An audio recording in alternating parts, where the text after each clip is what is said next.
프란츠 카프카의 그 단편 소설 포기하시오라는 조그마한 책이 있는데요. 그 책에 이런 구절이 있습니다. 매우 이른 아침이었다. 거리는 산뜻했고 텅 비어 있었다. 나는 기차역으로 갔다. 시계탑, 시계탑에 있는 그 시계를 내 시계와 비교해 본 결과 내 생각보다 내가 훨씬 더 늦었다는 것을 알게 되었다. 시계가 잘못돼가지고 좀 늦게 출발하게 된 거죠. 그래서 시간을 착각했다는 사실을 발견하고 너무 놀란 탓인지 길마저 모른다는 불안감이 나를 엄습했다. 나는 이 도시의 지리를 잘 알지 못했다. 다행히 가까이에 경찰관이 하나 있었다. 그게 달려가서 나는 가뿐 숨을 헐떡이면서 길을 물어보았다. 그가 미소를 지으면서 반문했다. 나도 길을 가르쳐 달라고요? 내가 대답했다. 예, 나 혼자서는 못 찾겠군요. 그러자 그가 포기하시오 라고 소리치면서 마치 성가쉽게 굴지 말고 홀로 있게 해달라는 듯이 얘기하고 자기 곁을 떠나버렸다. 아마 이 글을 읽는 독자들도 이 책의 주인공처럼 아마 혼란에 빠지게 될 겁니다. 그러니까 이 이야기는 우리가 알고 있는 일상적인 그런 규칙들을 완전히 뒤집고 있기 때문에 그런 거죠. 기차역으로 달려가는 주인공이 당황해가지고 길을 찾는데 경찰관이 찾아서 또 만났으면 당연히 가르쳐 줘야 될 거고, 그리고 경찰관은 당연히 그 지역 경찰관보다 더 길을 잘 아는 사람이 없을 테고 또 가르쳐 줘야 된다는 것이 너무나 당연하다라고 생각하기 때문에 이 주인공이 그 당한 일 자체가 굉장히 큰 충격으로 다가올 수밖에 없는 거죠. 그래서 경찰관의 그 대답이 포기하시오 라고 하는 그 말 자체가 우리가 가지고 있는 통상의 어떤 그 가치관, 세계관을 이렇게 깡그리채 무너뜨리는 것이기 때문에 그렇습니다. 그의 대답은 전혀 다른 세상, 전혀 다른 어떤 생소한 어떤 세계관에 서 온 사람이 말하는 것처럼 그렇게 얘기하고 있는 거죠.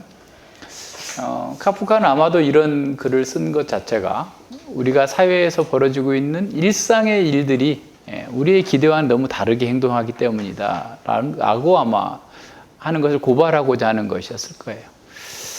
그분은 실존주의 작가로 수많은 그 글들이 그런 어떤 사회 비판적인 또 인생의 실존, 사회가 어떠해야 되는가에 대해서 글을 썼는데 그런 의도를 가졌던 것으로 보입니다. 그런데 이 카프카의 글은 우리가 예수님의 삶과 예수님께서 가르치는 이 비유를 이해하는 데 상당히 큰 도움을 줘요. 다시 말하면 예수님의 비유가 나타내고자 하는 그 세계는 우리의 세계관을 뒤집어 엎어버려요. 우리가 기대한 거하고는 다른 세계를 보여주고 있어요. 그러니까 예수님의 비유를 듣고도 우리하고 아무런 내가 생각하고 있는 거가 똑같다라고 생각하면 아마 잘못 이해하고 있거나 예수님이 보여주고 있는 것을 또 잘못게 우리가 보고 있을 수도 있는 거죠. 무슨 말이냐면 예수님께서 나타내주고자 하는 그 어떻게 보면 하나님 나라는 우리가 전통적인 세계관을 가지고서 이렇게 보면 전혀 말이 안 되는 이런 상황인 거죠. 그러니까 우리의 세계관을 뒤집어 엎는 그러한 비유와 그러한 가르침을 보여줍니다. 하나님의 나라가 도래했고 하나님의 나라의 왕으로서 예수 그리스도께서 오셨는데 우리가 기대하는 그런 왕이나 우리가 기대하는 그런 나라가 아닌 거예요. 너무나 낯설고 생소한 그런 것들을 좀 보여주고 있는 겁니다. 하나님 나라의 비유는 하나님의 통치와 하나님의 다스림, 하나님 나라의 성장이 우리가 가지고 있는 기대, 우리가 가지고 있는 세계관과는 전혀 다른 방향에서 진행되고 있다는 사실을 보여주고 있습니다. 깨끗한 창문을 통해서 우리는 바깥 세상을 보죠. 예수님의 비유도 마찬가지입니다. 예수님의 비유는 그 비유 그 자체가 아니라 비유 너머에 있는 하나님 나라를 보도록 우리에게 이끌어주는 거예요. 그래서 비유는 청중들이나 독자들이 그 속에 등장하는 일상적인 세계를 바라보도록 하는 것이 아니라 그 속에 묘사되고 있는 일상 세계를 통해서 통과해서 들어오는 하나님 나라, 어떻게 하나님의 이름이 거룩하게 여김을 받고 어떻게 하나님의 뜻이 이루어지는 하나님의 나라가 이루어지는지를 우리에게 새롭게 비춰주고 있습니다. 깨끗한 창문처럼 예수님은 사람들의 시선을 자신에게 모으는 것이 아니라 자신이 선포하고 있는 하나님 나라로 집중시키고 있어요. 그래서 사람들은 예수님과 그분의 가르침을 통해서 하나님께 통치하시는 그 하나님 나라를 이제 볼 수 있게 됩니다. 예수님은 나를 보는 자는 나를 보내신 이 하나님을 보는 것이다 라고 말씀하셨는데, 우리는 이 예수님의 비유라고 하는 창문을 통해서 이 현세에서 하나님 나라의 그 영원함을 바라볼 수 있는, 하나님의 세계를 볼 수 있는 그런 특권을 누리게 됩니다. 이 그 첫 번째 비유인데, 이제 그 13장 1절과 2절에 보면 예수님께서 이제 거기 가르치고 나와서 이렇게 바닷가에 있던 갈릴리 바다죠. 갈릴리 호숫가에 있었더니 너무 많은 사람들이 확 몰려온 거예요. 그래서 이제 어떻게 너무나 많은 사람들에게 말하기가 좀 불편하니까 오히려 조그마한 배를 타시고 이렇게 바다 위에서, 그러니까 배에서 이렇게 사람들이 가르치는데, 아마 바람을 등지고 이렇게 있어가지고, 그죠? 그래서 이제 말 소리가 작게 해도 그냥 많은 사람들이 확 퍼질 수 있도록, 들을 수 있도록 하고, 아마 그 호수의 언덕 쪽에는 이렇게 원형 극장처럼 아마 사람들이 쭉 둘러서 들을 수 있는, 그죠? 이렇게 몇천 명이라도 들을 수 있는 그런 그 상황 속에서 지금 하나님 나라의 비유를 가르쳐 주고 있습니다. 근데 이 씨 뿌리는 비유는 당시에 어떤 그 농경의 어떤 상황들을 잘 모르게 되면 오해할 수가 있어요. 왜 이 비유에 나오는 농부는 씨앗을 낭비하고 있는가? 길가에다가 왜 뿌리고, 돌짝밭에 왜 뿌리고, 가시떨기에 왜 씨앗을 뿌리는가? 말이 안 되지 않나? 이렇게 씨앗을 뿌리는 농부는 좀 어리석은 것은 아닌가? 라고 이렇게 생각할 수 있는 거죠. 우리의 기준으로 보면 그런 거죠. 그래서 우리는 그 당시에 농사법에 대해서 한번 생각해 봐야 됩니다. 그래서 농부가 왜 이렇게 했을까라고 하는 것은 우리의 문화적 코드에서 읽었기 때문에 그렇게 되는데, 실제로 당시의 문화를 살펴보면 그게 좀 이해가 돼요. 그러니까 이제 팔레스타인에 노는 논이나 밭은 어떻게 보면 뭐 이렇게 아주 그냥 우리나라의 무슨 평야지대와 같지는 않아요. 늘 어쨌든 이제 우리가 늘 얘기하지만 산지와 골짜기라고 그러잖아요. 그러면 우리는 골짜기 하면 막 무슨 뭐 무주구천동 어디 계곡, 막 이런 또 지리산 뭐 뱀사골 계곡 이렇게 생각하는데, 거기는 골짜기라는 말이 평지예요, 평지. 근데 골짜기가 평지고 산지고, 평지와 산지 두 가지로만 나타나는데, 이제 네게부라고 강이 있는데 그 네게부는 우기에만 물이 다니고 평소에는 다 말라 있는 그런 것이죠. 그러니까 이제 거기에 뿌리는데 이게 어떤 특별한 경계가 없고 그냥 이렇게 좀 이렇게 울퉁불퉁한 그런 상태에서 그냥 이렇게 쭉 나가는 거고, 화산지대, 화강암지대가 있어서 이런 그 돌짝 이게 눈에는 잘 안 보이지만, 그러니까 화강암지대 밑에는 또 암반이 있는데 위에 흙이 쌓여 있는 게 한 20cm, 30cm 정도만 쌓여 있으니까 잘 안 보이는 거죠.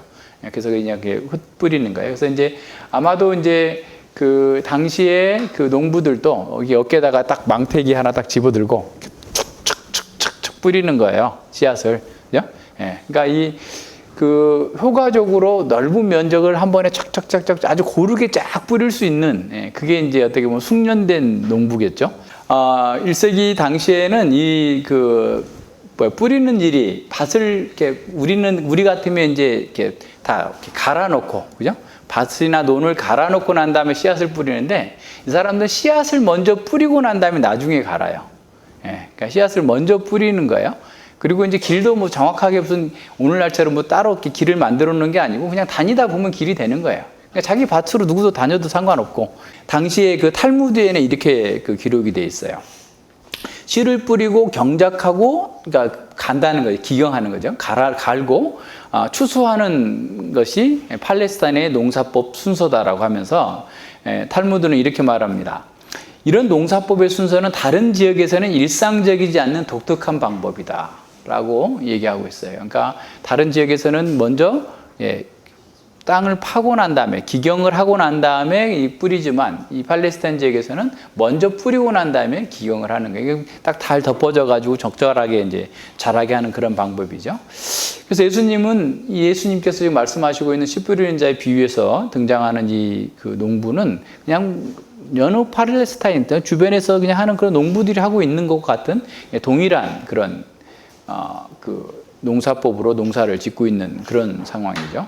어떤 거는 길가에도, 그러니까 뭐 사람들이 많이 다녔겠죠. 뭐 근데 그렇다고 해서 이게 뭐 큰 오늘날처럼 길로 구분된 그런 길이 아니에요. 그냥 밭인데 그냥 사람이 많이 다니다 보니까 길이 된 이런 데로 떨어질 수 있겠죠. 예.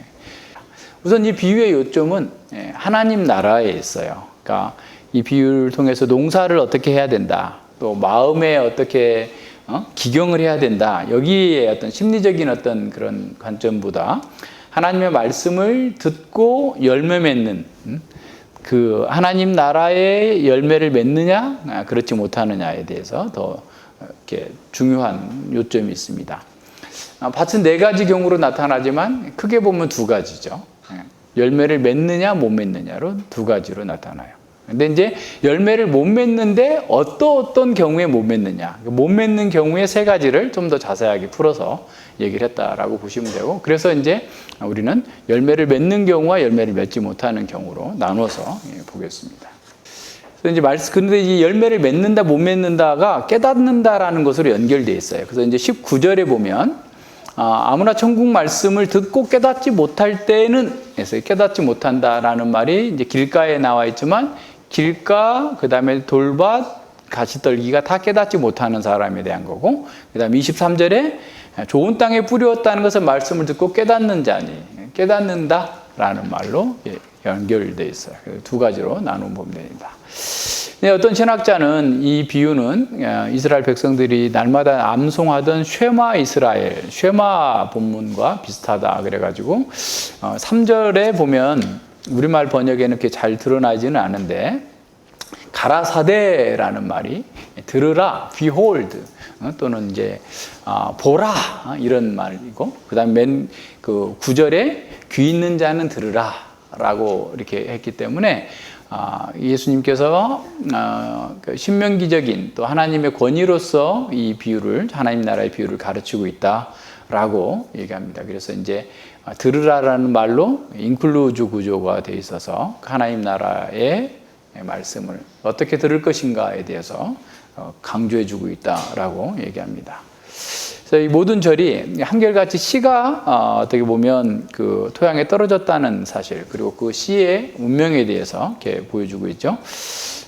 그래서 이제 점점 어떻게 보면 점층적인 거죠. 길가에서 그 다음에 조금 싹이 났고, 그 다음에 좀 더 자랐고, 어쩌면 꼭씨까지 폈는데 열매를 맺지 못하고, 근데 뒤에 가서는 열매를 맺고. 그리고 이제 아마도 아람어로 예수님께서 말씀하셨다고 한다면 아람어적인 운율이 아주 잘 들어가 있는, 그냥 노래와 같이 이렇게 비유를 말씀해 주신 것으로 봐요. 헬라어에도 보면은 그 굉장히 2, 4, 4, 4, 4 이렇게 해가지고 거기에 계속 그리고라고 하면서 굉장히 운율을 넣어서 기록한 것으로 나타나는데, 그걸 통해서 하나님께서 우리에게 더 그 말씀에 더 잘 집중하면서 그걸 볼 수 있도록 이렇게 하라는 거죠.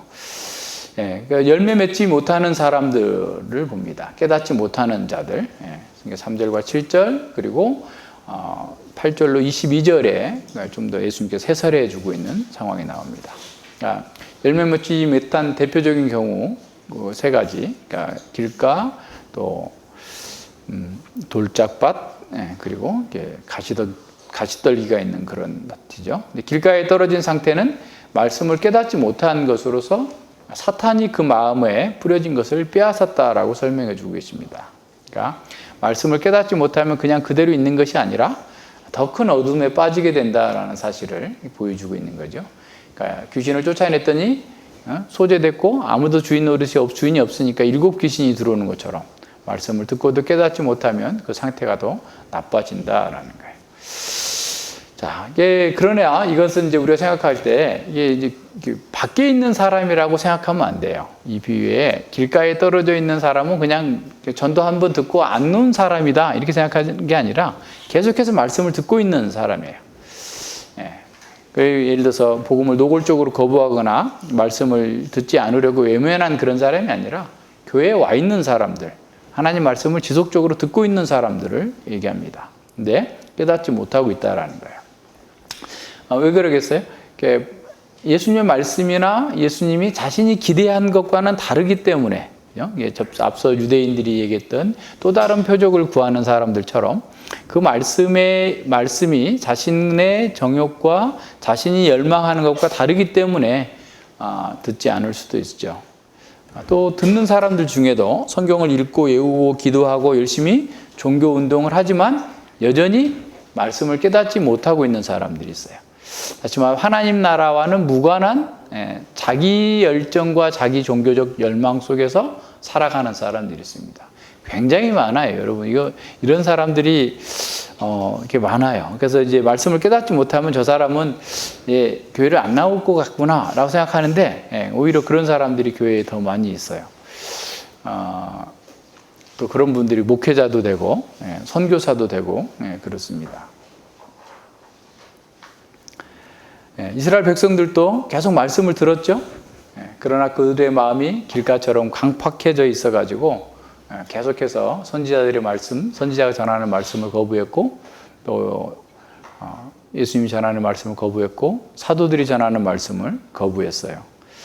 사도행전 7장에 보면 스데반이 이렇게 그들에게 얘기하면서 목이 곱고 마음과 귀에 할례를 받지 못한 사람들아 너희도 너희 조상과 같이 항상 성령을 거스려 행하는도다 라고 얘기하고 있죠. 그러니까 이런 사람들은 말씀을 듣고 그 특징이 뭐냐면 자기 성찰이 없어요. 자기 점검이 없습니다. 그냥 무지무감각해가지고 여전히 자신의 부패한 성향을 따라서 이렇게 살면서도 그것이 죄라는 사실을 못 깨닫는 거예요. 이게 이제 큰 문제죠. 이런 사람들은 잠언에서 나온 것처럼 하나님의 지혜와 하나님의 훈계를 멸시하고 오히려 자기 의사만 드러내기를 기뻐하는, 그러니까 자기중심적인 경건, 자기중심적인 어떤 그런 의를 추구해 나가는 사람들입니다. 그러니까 말씀을 깨닫는다라고 하는 그 의미는 지적인 의미를 포함하고 또 정서적인 의미를 포함하지만 그것 가지고도 안 되는 거예요. 그것도 정서적으로 뜨겁게 반응할 수도 있어요. 그렇지만 어떻게 보면 지정의적으로 그러니까 그 마음에 그 온전한 그 반응을 해 나가야 되는 거죠. 그래서 말씀을 깨닫는 사람은 그 마음의 생각과 사상이 바뀌는 거예요. 그래서 하나님의 말씀이 그들의 삶의 원동력이 되고 그 말씀 가운데에서 자기를 볼 수 있는 사람입니다. 그러니까 말씀을 깨닫지 못한 사람들은 깨닫지 못했다는 것도 몰라요. 만약에 내가 깨닫지 못했다고 하면은 거기서 심각하게 생각을 하고 뭔가 어떻게 보면 자기 나름의 그 비상대책을 강구할 텐데 자기는 다 알고 있다라고 생각합니다. 그러니까 자기 수준에서 다 알고 있는 것이 다라고 생각해요. 그러니까 여전히 자기중심적인 세계관, 자기가 표준이 되어가지고 살면서도 적당히 종교적인 언어를 사용하고 적당히 종교적 열정을 나타내면서 살아가는 사람들이 많다라는 거예요. 그래서 말씀을 깨닫지 못하면 이 악한 자 사단이 와가지고 그 마음에 뿌려진 것을 빼앗아가 버려요. 그래서 더 큰 어둠 속으로 들어갑니다. 유대인의 경우가 그런 거죠. 율법의 문자에 집중하면서 거기에 갇혀가지고 율법을 주신 하나님의 뜻을 깨닫지 못한 채 자기 의를 추구합니다. 예수님께서 율법의 참 의미를 가르쳐 줬지만 거부해버리는 거예요. 그래서 그것마저 다 빼앗겨 버리게 되는 거죠. 그래서 예수님은 그 강팍한 마음에는 말씀이 심겨지지 못하기 때문에 사단의 지배를 받을 수밖에 없다라는 거예요. 그러니까 이게 굉장히 중요한 일인 거죠. 그러니까 지난주에 본 것처럼 바보의 장벽을 세워놓고 자기가 원하는 얘기만 들어요. 바울 사도는 데살로니가 전서 2장 15, 16절에서 유대인은 주 예수와 선지자들을 죽이고 우리를 쫓아내고 하나님을 기쁘시게 아니하고 모든 사람에게 대적이 되어 우리가 이방인에게 말하여 구원 얻게 함을 저희가 금하여 자기 죄를 항상 채우며 노하심이 끝까지 저희에게 임하였느니라 그랬어요. 그러니까 하나님의 말씀을 따르지 않고 거부하는 사람들이 그냥 가만히 있는 게 아니라 사단의 도구가 되어서 오히려 예수님 믿는 사람과 교회를 대적하지만 결국 그것 때문에 그들은 더 큰 멸망 가운데 떨어지게 된다는 겁니다. 교회사 가운데 이런 사람들이 많이 있었고 지금도 많이 있죠. 그러니까 성경을 가지고 있지만 하나님 나라의 비밀을 깨닫지 못한 사람들은 여전히 자기 방식의 자기 나름의 신앙생활을 하고 있는 겁니다. 고린도후서 3장 14, 15절에서 바울이 얘기하고 있는 것, 저희 마음이 완고하여 오늘까지라도 구약을 읽을 때에 그 수건이 오히려 벗겨지지 아니하고 그 수건은 아니하고 있으니 그 수건은 그리스도 안에서 없어질 것이라. 오늘까지 모세의 글을 읽을 때의 수건이 오히려 그 마음을 덮었도다 그랬어요. 그 마음이 굳어져 있어서 깨닫지 못하고 눈앞에 있는 예수 그리스도를 알아보지 못하고 눈앞에서 말씀을 전하고 있음에도 영원한 하나님 나라의 진리가 선포되고 있음에도 알아듣지 못하는 거죠. 자신의 선입견과 자기 의에 쌓여있는 사람들은 나이가 들어도 변화되지 않아요. 지식이 늘어도 변화되지 않습니다. 오히려 그 지식 때문에 더 완고해져요. 누구의 말도 듣지 않으려고 합니다. 자, 그렇다면 사탄은 어떤 방식으로 우리의 마음에 있는 그러니까 말씀을 빼앗아 가려고 할까요? 우리는 사탄의 계책을 잘 알고 있어야 돼요. 바울이 고린도후서 2장 11절에서 말하고 있는 것처럼 우리가 사탄의 계략을 모르는 바가 아니로다 라고 했던 것처럼 사탄의 계략을 잘 알아야 사탄에게 속지 않을 수 있습니다. 사탄이 이 세상에서 어떤 뭐 경악할 만한 그런 악한 일들 이런 속에서만 드러난다고 생각하는 것은 어리석고 순진한 거예요. 사탄은 우리가 에베소서 2장 1절로 3절에서 본 것처럼 세상 정신, 세상의 문화, 그리고 우리 부패한 정욕을 가지고서 말씀을 빼앗아가요. 화려한 예모를 가진 자기의 사역자들을 통해 가지고 그리스도의 이름으로 교묘하게 진리를 왜곡하고 세상의 정신으로 복음을 변질시키는 거예요. 그래서 고린도후서 2장에서는 보면 물타한다, 물타. 이제 그 옛날에 로마 시대에는 로마 시대에 준호가 마부예요, 마부. 그래서 마차에다가 포도총 큰 거 10통을 싣고 로마에서 저 베네치아까지 이렇게 이동한다. 그럼 가다가 목마르면 빼먹는 거야. 빼서 딱 마시고 어떻게 해야 되겠어요? 이제 부족한 만큼 불을 채워놓는 거예요. 그럼 베네치아쯤 가면 물반 포도처럼 이렇게 되는 거지. 다 빼먹는 거니까. 마치 거짓 선지자들이 그와 같이 한다는 거예요. 하나님의 진리를 순수하게 전하지 않고 지가 다 빼먹고 자기 이익을 위해서 거기다 자꾸 물 타가지고 혼잡하게 하는 거예요. 하나님의 말씀을 혼잡게 하는 거예요. 그러니까 그와 같은 방식으로 사람들의 마음을 빼앗는 겁니다. 육체의 정욕을 부추겨 주는 거죠. 인간의 부패한 감정을 부추겨요. 안목의 정욕, 이생의 자랑, 육신의 정욕을 부추겨줘요. 그것도 아주 다양한 방법으로 합니다. 그러니까 우리가 사단이 그냥 그렇게 뭐랄까 좀 어리석다고 생각하면 안 돼요. 사단은 너무 교모합니다. 사단이 하고 있다는 것을 모르게 하는 것이 사단의 전략이에요. 우리 스크루테이프의 편지를 봤잖아요. 사단은 진리를 수호해야 된다라고 강력하게 주장하는 사람들을 극단적인 상황으로 몰아가는 거예요. 그래서 진리를 수호한다고 하면서 진영 논리에 빠져가지고 서로 물고 뜯고 죽이고 분열하게 만드는 거예요. 진리와 사랑의 균형을 깨뜨리고 정파적인 이기주의와 극단주의로 가게 만드는 거예요. 그러니까 사단의 이런 교활한 그 수작에 넘어간 사람들이 얼마나 많아요. 그죠? 말씀을 듣고도 깨닫지 못해서 결국 그들은 사단의 사자 노릇을 하고 있는 이런 상황들이 굉장히 많습니다. 그래서 이런 상황에서 사단이 돌짝밭에 뿌려져 있는 그런 씨앗들을 다 먹어버리고 돌짝밭과 같은 그런 사람들이 이 교회 가운데에서 너무 많이 이렇게 종교적 활동을 하면서 때로는 주류가 되기도 하고 때로는 교회를 무너지게 하는 그런 일들이 굉장히 많다라는 것 기억해야 됩니다. 그러니까 말씀을 깨닫지 못한 상태에서 뭔가를 한다는 것 자체가 오히려 굉장히 위험한 거예요. 두 번째, 돌밭에 뿌리웠다는 것은 20절과 21절에 해설을 해주시는데 말씀을 듣고 즉시 기쁨으로 받되 그 속에 뿌리가 없어서 잠시 견디다가 말씀을 인하여 환난이나 핍박이 일어나는 때는 곧 넘어지는 자요 그랬어요. 그러니까 말씀을 듣는다라는 면에서는 길가에 뿌려진 씨앗과 동일하죠. 하지만 길가는 아예 깨닫지도 못하지만 돌밭은 깨닫는 기쁨이 있어요. 그래서 말씀을 기쁨으로 받는 면에서 이게 다르죠. 그러나 말씀을 기쁨으로 받는다고 그래가지고 그게 다가 아니에요. 세상의 지식을 얻는 것도 기쁨이 있어요. 그죠? 그래서 지적인 유의가 있잖아요. 세상에 공부하다 보면, 그죠? 예. 그래서 계속 그것 때문에 보잖아요. 책을 더 열심히 보잖아요. 그죠? 그래서 공자 선생님도 배우고 때때로 익히면 너무 기쁘다. 세상의 지식도 자꾸 배우고 익히면 기쁘다. 지적인 그 만족을 주는데, 하물며 하나님 나라와 역사와 세상과 인간과 이 하나님의 그 영원한 진리들을 배울 때 기쁘지 않겠어요? 사실 기뻐야 당연한 거예요, 여러분. 기뻐야만 당연한 거예요. 하나님 말씀을 공부하면 기쁨이 있는 것이 어떤 면에서 그냥 일반적인 공부를 한다는 사람들도 기뻐해야지 맞는 거죠. 어떤 면에서. 왜냐하면 너무나 고상한 진리를 우리가 공부하기 때문에. 그리고 교회 공동체에 참여하는 것 자체가 얼마나 기쁜 겁니까? 얼마나 복된 일입니까? 교회 공동체처럼 이렇게 아름다운 공동체가 어디 있어요, 세상에. 그런데 이 문제는 뭐냐면, 이 안반, 돌 위에 이렇게 아주 얇은 흙에 떨어졌기 때문에 더 이상 뿌리를 못 내리고,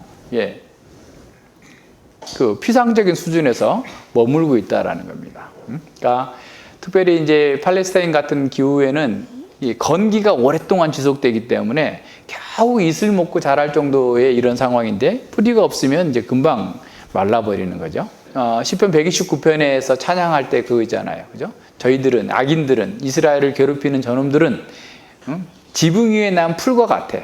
가지고 지붕도 뭐 두께가 얼마나 되겠어요? 거기 뭐 먼지 떨어진 거에 이렇게 있는 정도. 그래서 그걸 뭐 벨려고 하고 뭐 묶어보려고 해봐야 얼마 남지 않을 정도로 자라지 못하는 이런 그 상황과 같다라고 얘기하죠. 근데 그들이 말씀을 듣기는 들어요.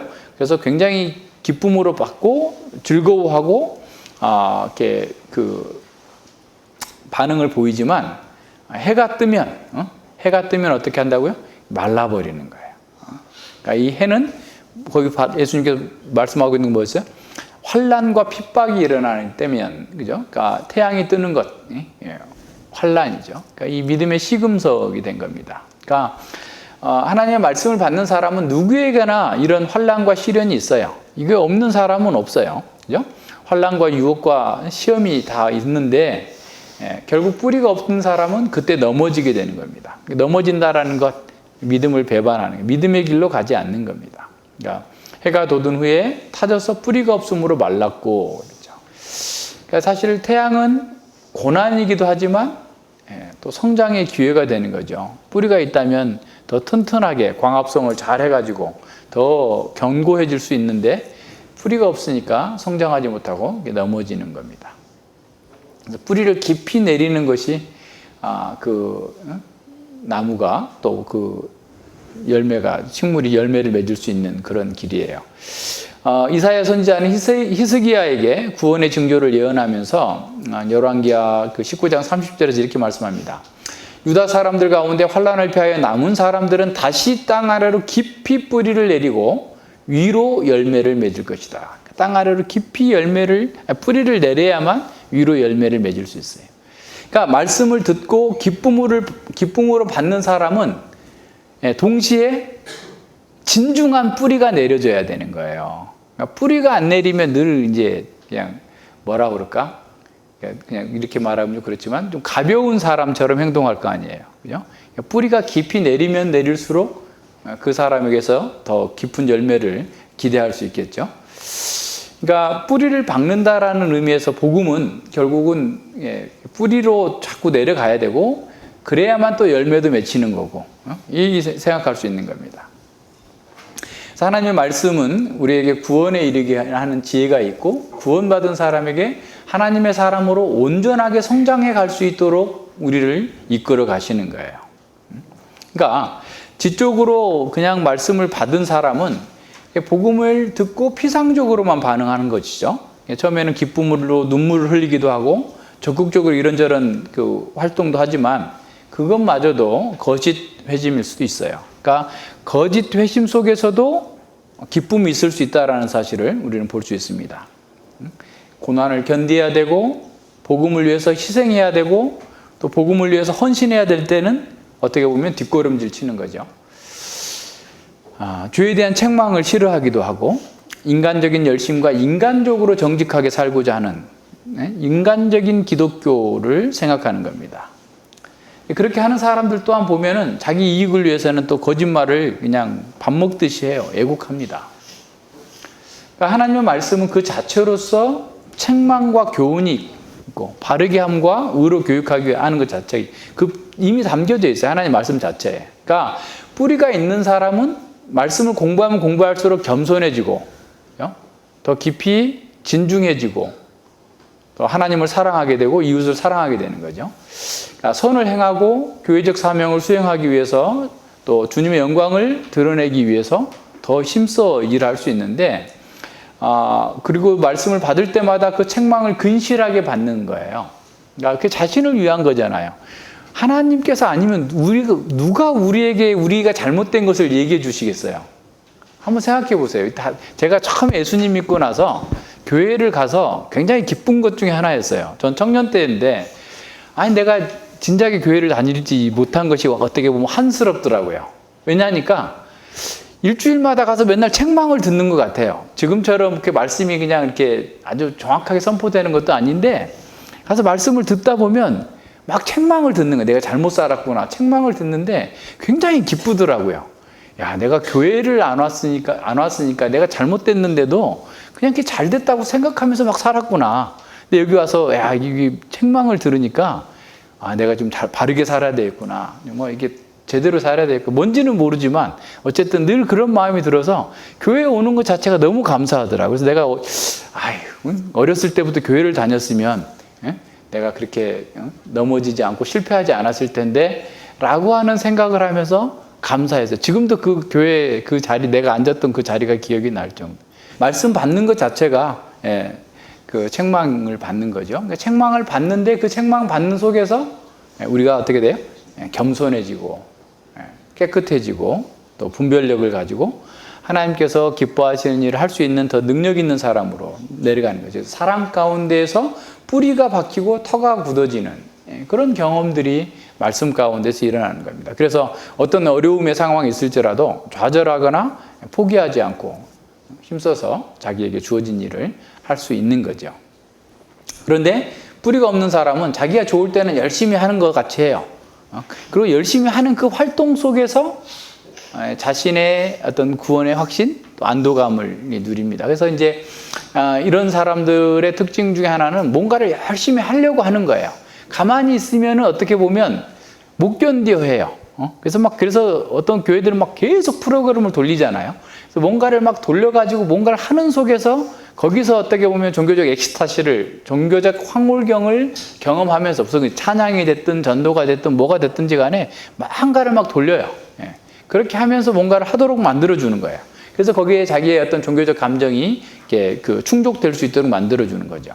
그러나 형편이 나쁘거나 자신에게 손해가 난다거나 그런 어려움이 있다면, 그러니까 손해나는 것도 자기 영광이 드러나는 것은 또 해요.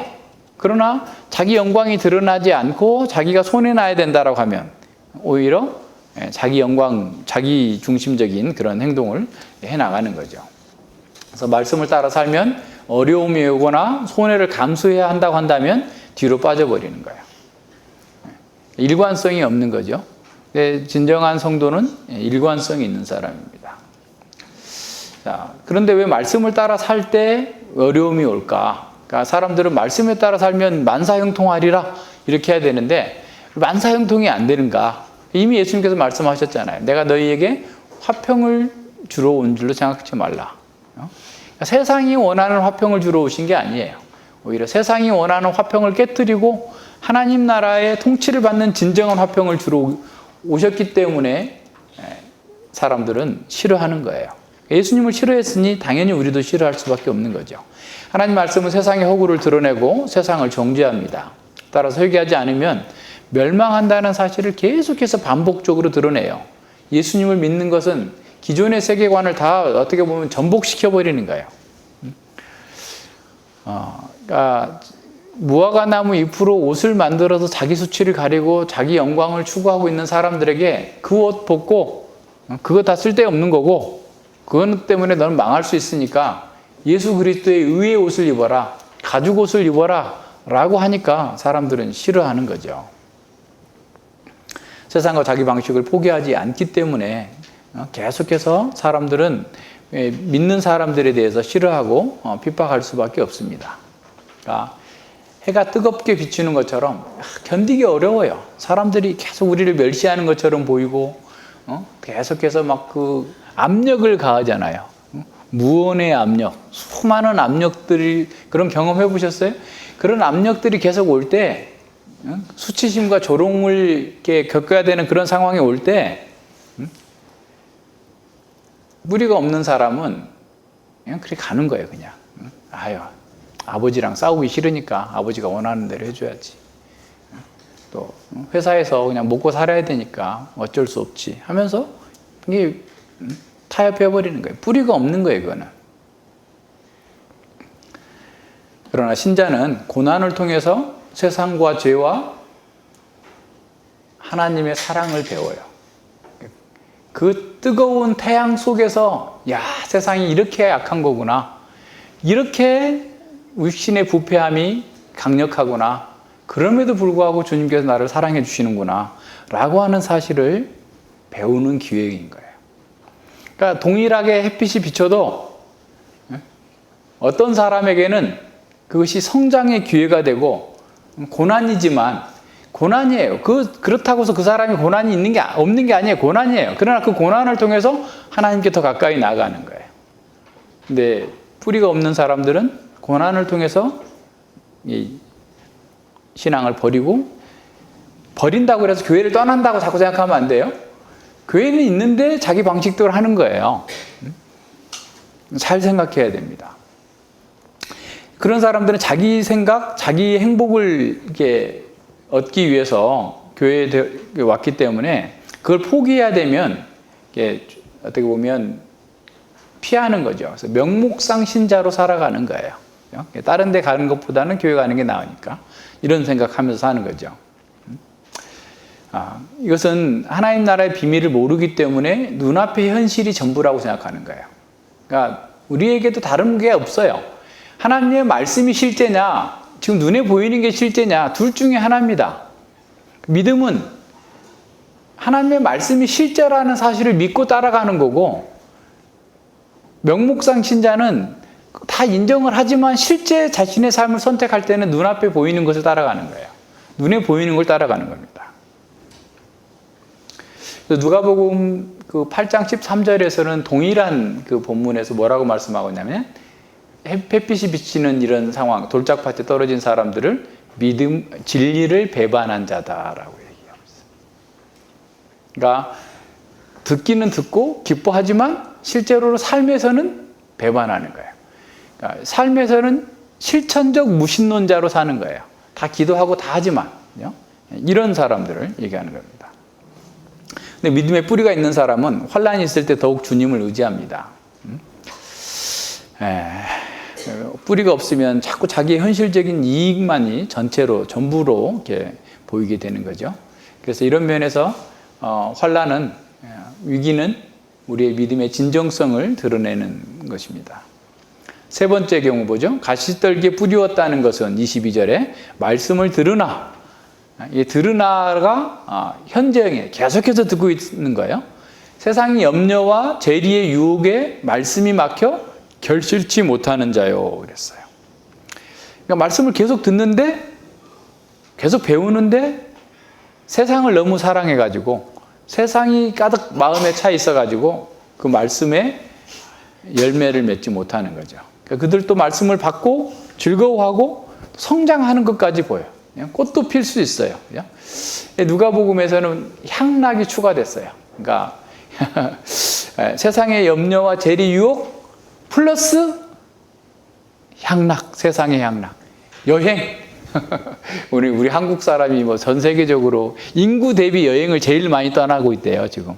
그러니까 그 전 세계에 그 통계 자료에 여행 다니는 사람, 예를 들어서 인구 비율로 따지면 한국 사람이 가장 많이 지금 여행을 다니고 있대요. 전 세계로 돌아다니면서 돈을 막 물쓰듯이 쓰고 돌아다니고 있어요.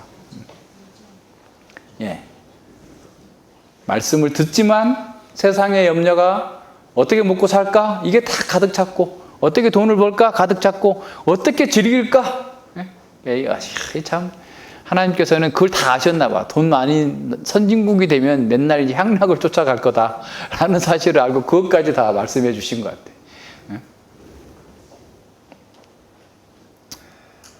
그것들이 마음을 장악하고 있기 때문에 하나님의 말씀을 듣고 어느 정도 성장하고 믿음의 길로 가는 것처럼 보이지만 결국 결실하지 못하게 되는 거예요. 마가복음 4장 19절에서는 세상의 염려와 재물의 유혹과 기타 욕심, 좀 더 포괄적으로 해놨어요. 기타 욕심, 우리의 정욕, 우리가 원하는 그 모든 것들, 향락뿐만 아니라 모든 것들 때문에 열매 맺지 못하게 된다라는 거예요. 세상의 것들에 대해서 완전히 마음이 장악되어 있음을 보여주고 있습니다. 이렇게 두 마음을 품는 사람들에게는 모든 일에서 정함이 없어요. 야고보가 말하고 있는 것처럼. 그래서 예수님께서 말씀하신 것처럼 하나님과 재물을 겸하여 생길 수 없어요. 하나님을 섬기면서 세상을 같이 섬길 수 없어요. 자기를 섬길 수 없는 거죠. 그 디모데 목사에게 바울 사도는 디모데전서 6장 9절로 10절에서 이렇게 말씀합니다. 부활해 하는 자들은 시험과 올무와 여러 가지 어리석고 해로운 정욕에 떨어지나니. 그러니까 이것 때문에 어떤 말씀이 열매를 맺을 수 있겠어요? 목사가 맨날 어떻게 뭐 놀고 먹고 쓰고 이런 데에만 관심 있는 사람들에게서 하나님 나라의 열매가 나오겠어요? 사람으로 침눈과 멸망에 빠지게 하는 거다. 그러니까 그 정도로 심각한 건데 심각하게 생각하지 않는 거예요. 돈을 사랑하며 일만하게 뿌리가 되나니 이것을 사모하는 자들이 미혹을 받아 믿음에서 떠나 많은 근심으로 자기를 찔렀도다. 그러니까 돈을 사랑했어요. 그런데 그 돈을 사랑한 것이 문제가 되는 게 아니라 오히려 그것 때문에 미혹을 받아서 믿음을 떠나버린 거야. 그러니까 그 마음에 가시덤기가 가득 차 있어가지고 믿음의 열매를 맺을 수 없는 상태. 그리고 많은 근심들이 쌓여가지고 자기를 찔러요. 고통스럽게 하는 겁니다. 우리의 정서가 우리의 마음에 하나님의 말씀이 채워지지 않고 세상에 잘 되겠다고 하는 세상의 염려와 재리의 유혹, 세상의 향락, 기타 욕심이 우리의 마음을 가득 채우고 있으면 미혹을 받아서 침륜과 고통에 빠지게 되고 어리석고 해로운 정욕에 떨어지고 많은 근심으로 자기를 찔려는 거예요.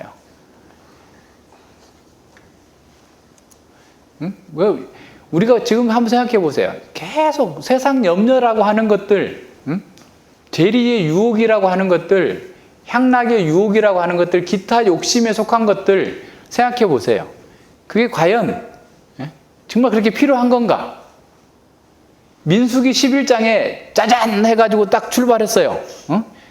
민수기 10장에서 그냥 그 거룩한 하나님의 불기둥과 구름기둥을 앞서서 딱 갔는데 11장 되자마자 애들이 불평하고 확 마음이 상해가지고 불평을 터뜨려요. 배고파서 터뜨린 게 아니에요. 먹을 것 매일 지금 만나면 메추라기가 내려오고 있는 상황이에요. 먹을 게 없어서 그런 게 아니에요. 기타 욕심에 빠진 거예요. 아이고 애굽에 있을 때는 배추국도 먹고 부추국도 먹고 뭐 정력이 좋은 거 먹었는데 이거밖에 없어? 라고 하면서 불평하기 시작하니까 이게 넘어지기 시작하는 거예요.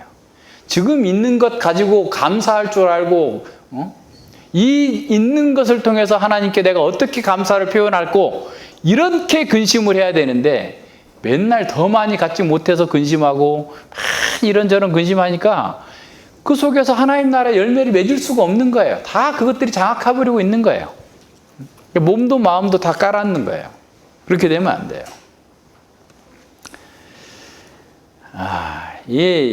많은 사람들이 그렇게 살고 있어요. 그러니까 삶의 능력이 없어요. 삶의 능력이. 맨날 자기만을 위해서 사니까 열리지가 않아요. 하나님께서 길을 안 열어주세요. 세상의 재물, 세상의 쾌락은 하나님과 경쟁할 만큼 굉장히 강력한 적입니다.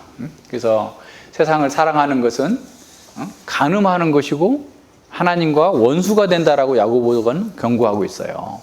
그래서 복음의 말씀을 들은 사람은 정직하고 부지런하게 그 말씀의 뜻을 잘 파악하고 이렇게 실천하기 위해서 먼저 마음을 정결케 해야 돼요. 마음을 성결케 하라, 마음을 성결케 하라. 얼마나 많이 나옵니까?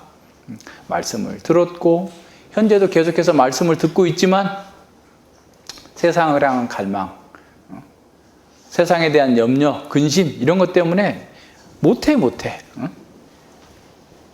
말씀이 전해지는 목적이 뭡니까? 말씀 안에서 정말 능력 있게 살도록 하기 위한 거 아니에요. 말씀을 머리로 알고 있으면 그게 답니까? 무슨 지식도 유교도 실사구시의 학문이에요. 실사구시. 실제 삶 속에서 정말 합리적이고 유익하게 되라고 하는 건데 나중에 뭐 주자학이니 뭐니 성리학이니 이것들이 들어와가지고 머릿속에서 논하고만 앉아있지 실제로 실제의 삶, 산업공상을 다 천시하고 그냥 책만 보고 우주를 논하고 앉아서 그게 뭐 다라고 생각하고 그게 우리나라 조선이 망한 이유예요. 교회도 마찬가지입니다. 말씀을 듣고 행하라고 주어진 것이지 말씀을 듣고 자기 잘난 체하고 자기 영광을 추구하라고 준 게 아니죠. 예, 가시떨기에 떨어진 것 같은 그런 그 밭과 같은 사람들은 말씀을 계속해서 듣고 배우지만 그 말씀이 그를 움직이지 못합니다. 세상의 염려와 근심, 재리의 유혹, 세상의 쾌락, 자기 만족, 기타 욕심이 그를 움직이기 때문에 말씀이 들어가서 어떤 작동할 만한 자리가 없는 거예요. 이 돌짝밭과 이 가시밭은 조금 더 양태가 다르죠. 그러니까 돌짝밭의 경우는 환란이 맨날 있는 건 아니잖아요. 어쩌다가 한 번씩 콱콱 하고 오는 거죠. 그러니까 뭐 사시사철 그냥 해가 뭐 내리쬐는 거 아닌 것처럼. 근데 이 세상의 염려와 근심은 사시사철 계속 있는 거예요. 세상 염려와 근심, 뭐 기타 욕심은 계속 우리 속에 있는 거죠. 그러니까 어떻게 보면 돌짝밭은 외부에서 오는 어떤 열매 맺지 못하게 하는 거라면 이 세 번째는 가시떨기는 자기 마음 속에서 나타나는 것으로부터 마음과 세상이 달라붙음으로써 이루어지고 있는 그런 거죠. 예. 이런 상황이죠. 그러니까 종교적인 활동을 계속 하면서도 그들이 진정으로 하나님의 말씀을 따라서 열매 맺지 못하고 있는 상황. 물론 기뻐할 수 있어요. 예. 그런데 그 마음에 위기적 요소가 있어요. 기타 욕심이 계속하고 있어요. 그러니까 우리가 그렇다고 해서 뭐 세상의 재물이나 세상의 어떤 그런 정상적인 어떤 욕구가 잘못됐다는 거 아니에요. 그게 다 필요해요. 하나님께서 절대로 그게 잘못됐다고 하지 않아요. 그러나 그것이 먼저가 돼서 하나님 나라보다 우선이 되다 보니까 하나님 나라의 방식대로 살지 못하게 되는 것이죠. 위기를 조성하는 겁니다. 그래서 생활의 염려 때문에 말씀에 집중하지 못하는 사람들, 말씀을 깨닫고 실천하려면 좀 고요한 시간이 필요합니다. 조용하게 이렇게 있어야 돼요.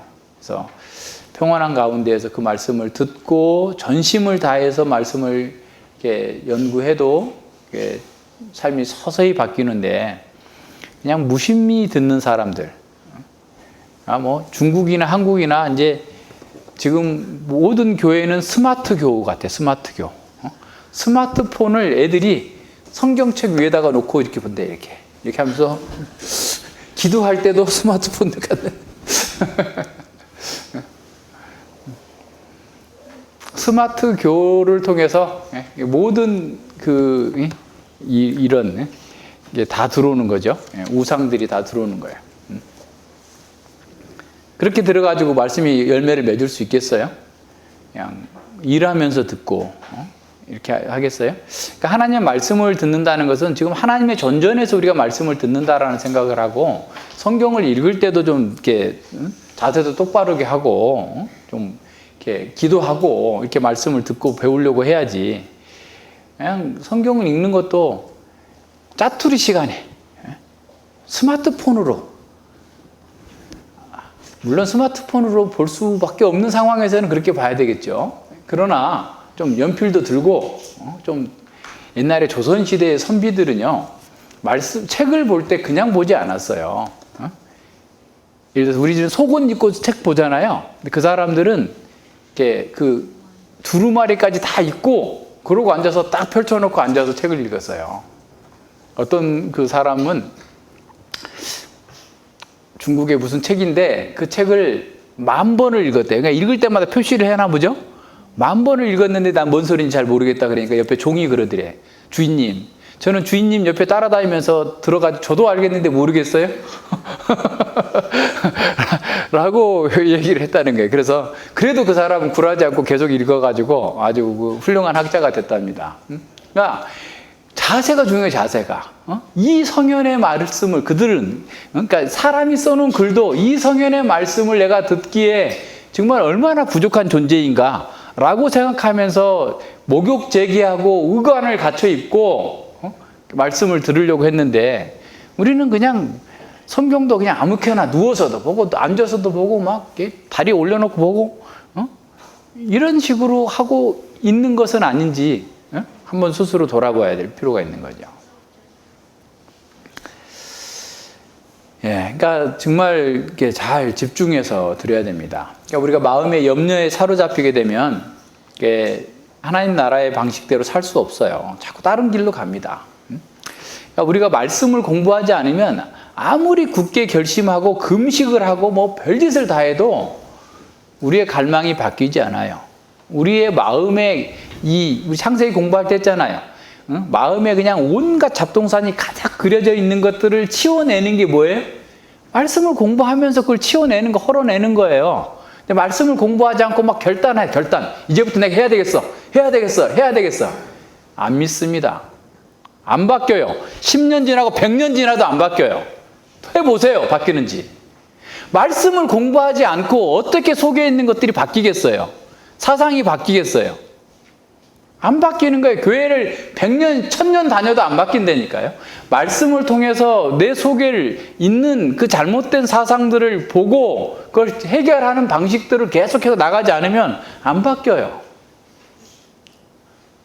공부하면서, 그것도 진중하게, 신중하게 공부하면서 기도하고 싸워나가면서 해야 이게 될까 말까 한데, 공부를 안 하면서 내가 기도만 한다고 기도원 가가지고 뭐 해결이 될 거라고? 로또식으로 그냥 한 번에 딱 벼락 맞은 것처럼 뭔가 깨달아가지고 내가 그다음부터는 새로운 삶을 살았다. 어느 집회에 갔더니 그렇게 됐다? 그렇게 되면 좋겠죠. 저도 그렇게 되길 바라요. 그러나 안 되게 돼 있어요. 잠시는 될지 그런 것 된 것처럼 보이지만 안 바뀝니다. 계속해서 세상에 발목 잡혀서 살아요. 인생의 목표는 계속 여전히 똑같은 거예요. 세상의 염려와 재리의 유혹이 올 때 우리도 있어요. 우리에게 왜 없어요? 똑같이 있죠? 싹을 잘라야 돼. 싹을 잘라버려야 돼요. 처음에 딱 잘라내야 됩니다. 그거 어떻게? 말씀으로 그걸 봐야 되는데요. 하나님께서 나에게 주신 것, 은혜, 그리고 하나님께서 역사의 주관자라는 사실을 안다면 무슨 일이 있어도 돌아오는 거고, 무슨 일이 있어도 안 될 거면 안 되는 거지. 그죠? 하나님께서 일반 은혜 가운데서 각자의 수고를 통해서 분복을 주신다고 그랬잖아요. 그럼 우리가 수고하고 정당하게 하나님께서 우리에게 주신 것대로 따라 살면, 주시면 감사한 거고 안 주셔도 감사하는 거고 하면서 가면 되지. 맨날 거기에 염려해가지고 뭐 내가 계획을 세워가지고 이렇게 저렇게 해가지고 이렇게 할까, 아무리 해봐야 되는가 보세요. 안 된다니까요. 거기서 벗어나야 돼요. 그래서 우리는 삶의 목표를 분명하게 정하고 그 목표에 맞춰서 지금 나에게 주어진 일에 대해서 분명하게 행동해야지, 그러지 않으면은 계속 평생토록 이 염려에서 못 벗어나요. 평생토록.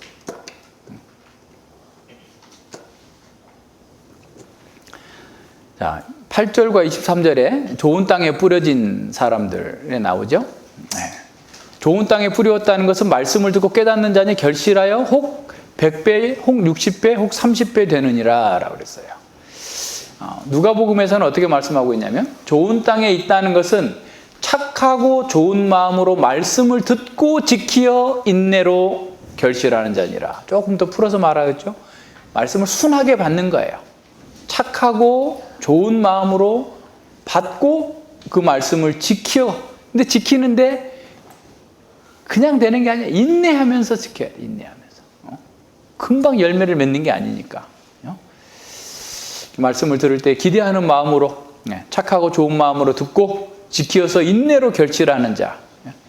예를 들어서 내일 우리나라와 우리나라 국가대표 선수와 브라질하고 축구를 한다. 그럼 축구 좋아하는 사람들 어떻게 해요? 내일 그 시간을 기대하면서 그 시간을 비워놓죠. 약속 잡지 않죠. 축구 봐야 되는데 이렇게 하겠죠. 우리가 하나님 말씀을 듣는다고 할 때 그와 같은 마음으로 와야 돼. 주일날 오기 전에 그냥 오늘 그냥 아이고 오늘 주일이구만 하고서 성경 들고 그냥 가방에 넣어가지고 이렇게 오는 게 아니라 오늘 내가 받을 말씀을 기대하면서 이 시간을 준비하면서 기도하면서 이렇게 오는 그런 마음으로 착하고 좋은 마음으로 말씀을 받고자 하는 그런 간절함으로 나와야 되는 거죠. 그리고 그 주어진 말씀을 붙잡고 인내하면서 수많은 도전과 우리 마음의 갈등과 환란이 있다 할지라도 오히려 그 속에서 인내하면서 결실을 맺는 겁니다. 열매를 맺는 것은 하나님 나라의 통치를 받으면서 하나님께 영광이 되고 하나님께서 기뻐하시는 일을 잘 해내는 거예요. 그러니까 그냥 단순한 게 아니죠. 그러니까 우리의 마음이 성령의 열매로 가득해서 거룩한 주님의 성품이 나오고 그리고 그 성품에서 하나님 나라를 구현하고 하나님의 뜻을 이루는 그런 삶을 사는 것으로 드러나는 것. 그것이 열매입니다. 구원의 길을 알고 새 사람의 능력을 따라서 성장해서 주님의 영광을 구현하는 삶. 그것이 풍성한 열매 맺는 겁니다. 앞서도 나오지만 사람의 제일 된 목적 하나님을 영화롭게 하고 그를 영원토록 즐거워하는 삶. 그것이 좋은 열매 맺는 거죠. 그래서 자기 추구를 이렇게 버리고 자기 행복 추구가 아니라 하나님 나라와 하나님 영광을 먼저 추구하는 사람. 그 속에서 행복을 누리는 사람인 거죠. 가령 똑같이 헌금을 해도 내가 이 헌금을 했으니까 하나님께서 복을 주시겠지 라고 하는 것과 반대로 하나님 나에게 복 주셨으니 나는 감사함으로 헌금을 하는 것과 다르죠? 그러니까 우리가 어떤 행위를 하는 것도 마찬가지예요. 하나님께서 나에게 베푸신 그 은혜에 감사해서 하는 거라면 전혀 아깝지 않아요. 근데 하나님의 은혜가 아니라 내가 그냥 알아서 이렇게 뭔가 좀 하는 것처럼 보이면 뭘 해도 아까운 거야. 그죠? 하나님께서 우리에게 베푸신 그 은혜를 생각하면서 늘 해야 됩니다.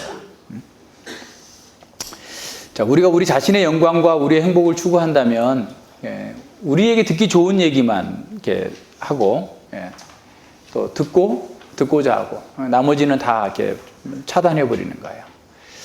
믿는 사람처럼 외모는 다 비슷해 보이지만 성장하지도 못하고 열매도 맺지 못하는 그런 사람들은 늘 위험에 처해 있다는 사실을 기억해야 됩니다.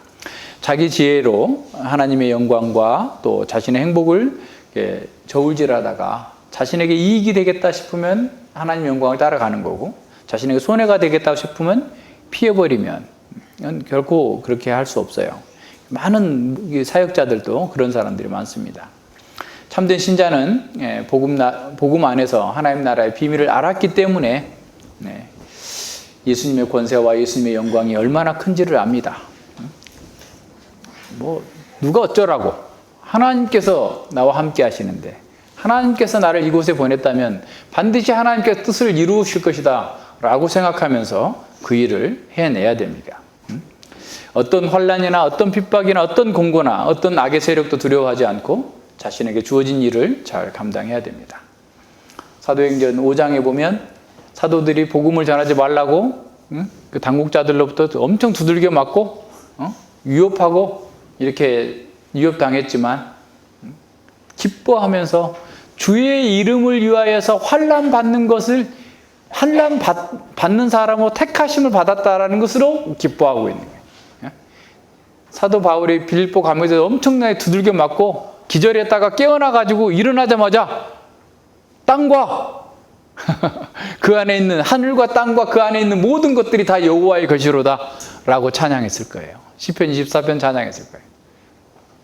그러니까 다른 간수들 감옥에 있는 죄수들이 저것들이 실컷 두들겨 맞고 와가지고 지금 뭐 하고 있나 아주 주의 깊게 들었다고 그래요. 주의 깊게 들었다. 주의 깊게.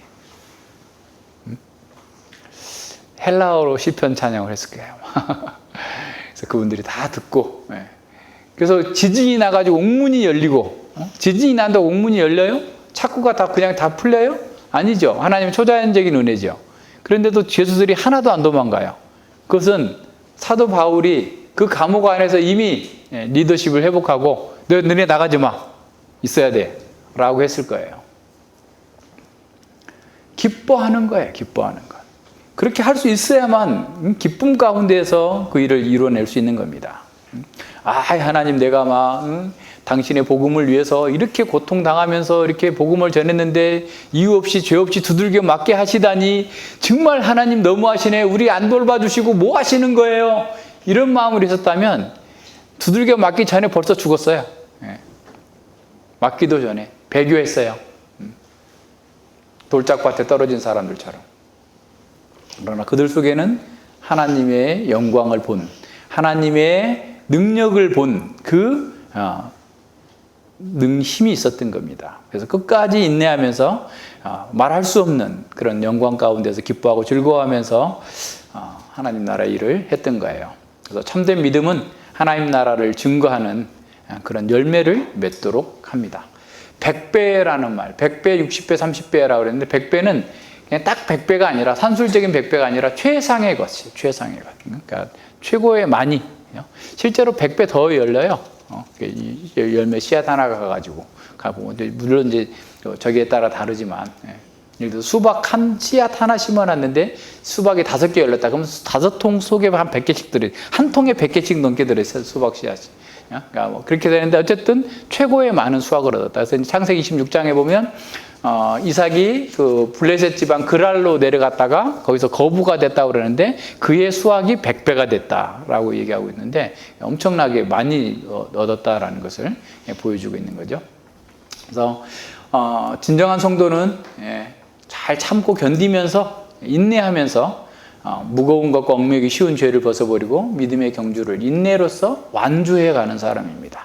세상의 염려와 재리의 유혹, 세상의 쾌락 이런 것들이 계속해서 우리의 마음을 침범하고 있지만 그것 때문에 하나님 뜻을 따라서 가지 않는 일이 없어요. 더 담대하게 나갑니다. 그래서 우리를 구원하신 구원의 목적, 선한 일에 열심하는 친백성이 되어서 하나님 나라의 열매를 위하여서 열매를 맺는 그런 사람들이 되는 거죠. 그래서 사도 바울이 말한 것처럼 주의 말씀이 너희 가운데서와 같이 다름질하여 영광스럽게 되기를 기도하노라. 주의 말씀이 다름질해서 그들을 새롭게 만들어주고 열매를 맺고 하나님 나라의 영광을 드러내는 것이죠. 씨 뿌리는 자의 비유는 거울처럼 예수님의 사역을 그대로 반영해주고 있습니다. 이 비유에서 언급하고 있는 것들, 말씀을 빼앗아가는 사탄, 배교하도록 만드는 환난과 핍박, 말씀을 질식시키는 염려와 재리의 유혹들이 실제로 예수님의 공생의 기간 동안에 다 나타났어요. 이 비유에 등장하는 4가지 유형의 반응들도 또 동일하게 나타났습니다. 그런 면에서 씨 뿌리는 자의 비유는 예수님의 자서전적인 기록과도 같습니다. 씨 뿌리는 자로서 예수님은 실패하지 않았습니다. 그는 성공한 농부입니다. 몇 개의 씨들이 열매를 맺지 못했기는 했지만 옥토에 뿌려진 씨는 놀라운 수확을 가져왔습니다. 그래서 그는 자기가 뿌린 씨앗들이 열매 맺지 못할지라도 개의치 않을 정도로 많은 수확을 얻은 겁니다. 좋은 땅에서 나온 그 수확은 모든 손실과 비교할 수 없을 정도로 풍성한 열매를 맺었기 때문입니다. 이 땅에 임한 하나님의 나라는 사람들이 이런저런 변명을 하면서 좁은 길에서 벗어나는 것 때문에 실패한 것처럼 보일 수 있습니다. 하지만 하나님 나라는 좋은 땅에 떨어진 씨앗들이 엄청난 열매를 맺음으로써 그 진정성을 확증하게 될 것입니다. 당시 사람들이 복음을 거부한 것으로 인해서 예수님의 사역이 실패한 것처럼 보이고 하나님 나라가 실패한 것처럼 보였습니다. 하지만 하나님 나라는 풍성한 열매를 맺는 씨앗들로 인해 흥왕해졌습니다. 오늘 우리도 말씀을 가르치는 것으로 하나님 나라의 씨앗을 뿌리는 사람들입니다. 말씀을 듣는 자들이 다양한 반응을 보일 것입니다. 교회 안에 있는 사람들도 열매를 맺지 못하는 세 부류의 사람들도 있을 거예요. 그러나 그들만 보면 우리의 사역이 실패한 것처럼 보일 수 있어요. 그러나 하나님 나라는 이 땅에서 사라져버리는 것이 아닙니다. 그렇게 보일지 모르지만 좋은 땅에 뿌려진 씨앗들이 100배, 60배, 30배의 열매를 맺습니다. 앞에서 있었던 손실을 기억하지 않아도 될 정도로 풍성한 열매를 맺는 사람들이 있을 것입니다. 그들은 착하고 좋은 마음으로 말씀을 듣고 지키어서 인내로 결실하게 될 것입니다. 그래서 우리는 편만하게 복음을 전하면서 들을 귀 있는 자들을 찾습니다.